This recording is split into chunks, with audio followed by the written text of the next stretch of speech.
Assalamualaikum warahmatullahi wabarakatuh. Daraboo guyyaa Ramadaanaa sagantaa abbaa kan sagantaa sarpiraayizii Seydaan Salaamurraa sarpiraayizii addaa barattoonni isaanii waatiin mufaajaa ustaaza isaanii duubaan fayyadanii mufaajaan salmaanii akka taate ballee waliin alaannu kana fakkaata inshaAllah.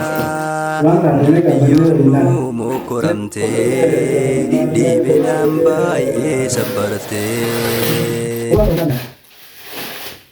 Kun kompiitara ajaa'iba kuma 40 ustaaza isaanii otoo quban qabaatiin dhuunfaa isiitti bitte asmaanii jedhamanii Generation angeli telle isiniif himna.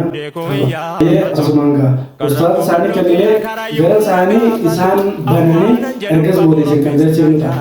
Ayyaa ustaaza keenya jalatama kabajamaa ustaaza Baasaa asitti nu argama yennaani. Amin jedhaa dhageessanii rahmatummaa keessanii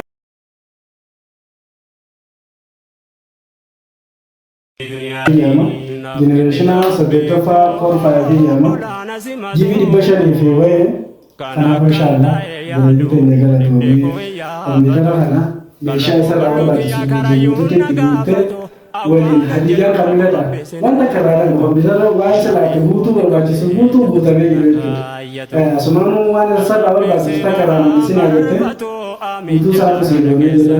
Meeshaaleen isaa kun askeessa jireenya inshaAllah. Asumaanuu Taniif iddoo takka galatoomii jenna. illee martee gaafasalamu kanaafan illee gumaacha baay'ee kan isaan godhani sapiraayiziin kun illee ni jiru kan biraanis kan jiru inshaAllah. Wallaahi lubbuudha hanga lubbuutti jaanee isaan guutuun waan danda'aniin bira dhaabbatanii ustaaza Sa'ad galatoomii idilee galatoomaa isin jenna. Assalaamu alaikum warahmatullah.